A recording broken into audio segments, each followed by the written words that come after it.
battle cry? Hey you guys, this is Cherry Blossoms, and welcome back to Days of the Divine. So this is part 2 of Senrei's route, and here we are after we met Senrei, and he told us all about who he really is, and you know, how he's not actually a bad god, but you know, all the stuff that happened, and what his ideals are, how he wants to live with people. So now we know, and now we're here. So, let's go right into it. When I returned from the Sacred Sword Room, it's already late in the night, yet... Maru? Oh, Maru. Biyu? Hey, you said you'd go to bed early. Something got in between, but why are you up yourself? Well, you're wrong. Oh, Maru. About what? Some monsters do attack when you're asleep. He passes me by heading outside. Maybe he needs some fresh air, but what did he mean? Maru. About to move on, I notice something dark in the corner of my eye and look back. However, it seems to be gone. What was that? Still uneasy, I head to my room. On a totally different note, the sun is shining brighter than usual when I open my eyes. I shoot out of bed immediately and stumble out to get dressed. I should really go to bed earlier or find a way not to oversleep. It makes me feel bad if Liu wants to prepare breakfast every morning. Walking out my door, I try to close it again, but stop in shock. What is this? There's a note on my door again, but this time it's held up by... Really, what does he think? What is he thinking? Sticking a sword in my door now. What will he use next to remove my poor door? An axe? Grumbling about my grandpa's strange habits, I pull the sword out of the door and begin reading the note. Biyu. Come to the shrine on top of the hill when you wake up. Bring the sword. If you don't come, I will throw you out. Your grandfather. Oh my gosh, Grandpa, I love you. Yes, Grandpa, I understand. With a heavy sigh, I sheathe the blade and attach it to my sash. I wonder what he wants me to do with his sword. With a bad feeling, I head for the hill. When I arrive at the hill, Grandpa's waiting for me at the front of the shrine with a blade of his own. I've seen that sword lying around our shrine once or twice. Good, you came. Stop blackmailing me into doing what you want. It's called giving guidance. I massage my temples tiredly. So, why did I need to come here? For punishment! What? You've been oversleeping and neglecting your duties, forcing Liu to take over part of them. Now there's no one for me to train in the art of the sword. But wait, you train him? Yes, for years. Although he's a bit rusty now that his memories are gone, sadly. My mouth hangs open in shock. But why would I need to learn this art of the sword? At least force me to do some sane punishment, Grandpa. Oh, I'm not giving you any special lessons. I don't have time for that. You're just here to take over his duty. Liufan's duty? Since when does that involve sword art? Grandpa points to the shrine and I look at it confused. Each morning we come here to cleanse the shrine of monsters. What? You must mean animals. No, didn't I say monsters? I gawk at the forest and then back at the shrine. Anyways, since it's your duty all the time, it's only fair you do his. But I can't use a sword. You're a smart girl, I'm sure you'll figure something out. Besides, I'm fighting with you and there aren't that many. That doesn't make it better. No, that's ridiculous and I'm not following along with it. Stop whining! If you're my granddaughter and proper shrine maiden, this is nothing. A few stray monsters haven't stopped me all these years. Grandpa, you're insane! Looking back at him, I can see him unsheathing his sword as well now. The sounds from inside quickly turn my attention back to the shrine. He's totally serious about this. I'm never joking about fighting monsters again. I hurry up and draw my blade while Grandpa urges me inside. Oh, why do we have to do this anyways? I step back as something moves towards us, probably following the sound of our voices. A follower of a god is also responsible for his actions. Ah, darn it. Strengthen my hold, readying myself for what's about to come. Still, I wasn't quite ready for the reality about to strike out at me this directly. When I step back with a gasp, Ren'Py rushes in with his own blade. Oria! Battle cry? Good battle cry, Grandpa. Good battle cry. He lashes out at the monsters with a trained strike. They all jump back with a shriek and barely avoid the blade. Maybe they're also encouraged by my discovery. I pick up the sword and take a swing at one of the other monsters. It dodges to the side, but it also takes a step back. I see. Okay, maybe this will work. Following Grandpa's example, I rush in, but instead of a battle cry, I whisper a mantra. In the dark interior of the shrine, my summoned seals light up brighter than ever before behind my back. The monster screeches and lashes around, blinded for a moment. Taking advantage of this, I soon close in on it and smack the flat of the blade against its back with as much force as I can. What?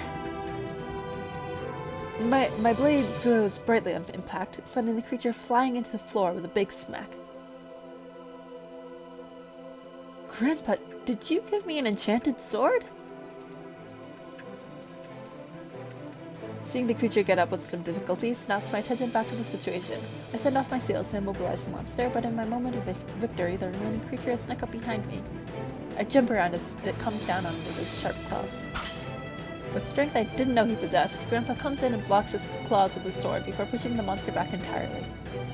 Following him with another battle cry, Grandpa fights the enraged monster as I stare in shock. Grandpa's so cool, guys. Wait, monsters, there's 2 more of them. Looking around, I can see one monster lying knocked out on the floor while the other is trying to escape my seals, with little success. Well, that could have been worse. I begin another mantra and the seals start moving again. Summoning a few more, the seals lift both of them up as the struggling monster screeches. Now I'll be good and stay in the forest. Flying out the window, the seals head into the forest and vanish. I stop my mantra, relieved. Not bad, Biyu.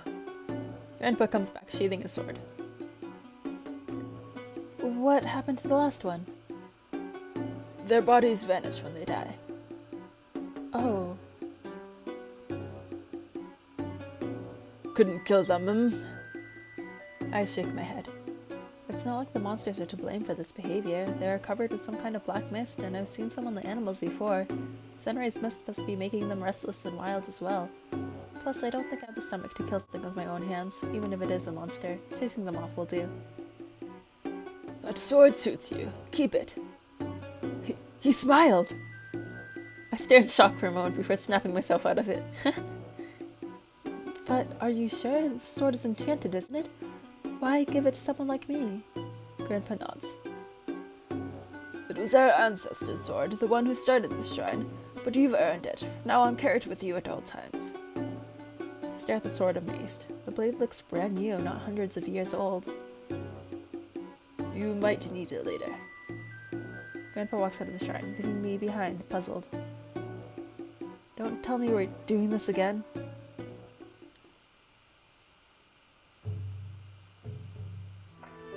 Tired, I arrive back home with Grandpa. That was the most exhausting and strange morning of my life. I just want to do nothing for a bit. But as I head out from my room, Leofa notices me and runs up to me. Let's resolve this first. Biyu, are you alright?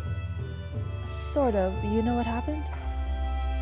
The other guests told me they saw you walking around with a sword. Did he really let you fight the monsters in the shrine? He did. An uncomfortable silence lingers in the air. I'll talk to him and make sure it doesn't happen again. Good. But wait, doesn't that mean you'll be the one doing it instead? Even if you did in the past, in your current state, it would be dangerous. Your grandfather will be there, won't he? And I'll have to learn it again someday. It is my duty, after all. Just as your work lies here with Senrei, this is my responsibility. I'm still worried, but for now I nod in agreement. We each have our responsibilities to the gods we serve. Senrei. The Senrei I've met couldn't be more different than the one in the stories that Grandpa told me yesterday. I don't know if there's still a trace of the old Senrei in there, or if this is all that's left, but it's my oh gosh. But it's my responsibility to find out.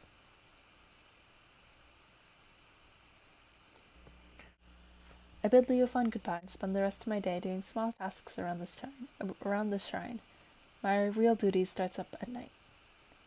With more experience by now, I descend to the underground room for the third time. As expected, Senrei is sitting in the exact same position he was sitting in the first time we met. I give him a good stare, wondering if he's actually doing some secretly godly activity. Sadly, my only clues are the strange lights floating around his room. There are more than last time. Perhaps lights is the wrong word. Though they give off some light, most of it is pitch black. However, there's one white light floating around. I wonder what they are. When I glance at Senrei, I jump slightly as I see him looking back at me. His gaze rests on the sword just for a moment before he looks me in the eyes. Why are you spying on me? As if to deny that fact, I quickly step out of my hiding place and walk up to him. I was just wondering what you were doing. Does it have to do with those orbs? Orbs? He follows my eyes. Oh, the prayers. When there are many prayers and the motion they carry is very strong, they become visible. They can be dismissed, but when they keep coming... He sighs annoyed. Prayers? Why are most of them black? Because people are fools. And now the answer that I'll understand. I keep staring at him silently for elaboration. Although annoyed, he soon gives in. Their color depends on the emotion people pour into their prayers. Black represents hate. My eyes widen as I stare at all the black orbs in the room. I wonder what it's like to be in a room filled with the hate towards you for such a long time. Maybe that's why he's always in such a bad mood. And what about the white prayer? What does the white prayer mean then? It stands for hope. Oh, I think that's my grandfather's prayer. Like I said, I'm your follower. I can't say like you, but my grandpa has always respected you. He told me you're a kind and generous god.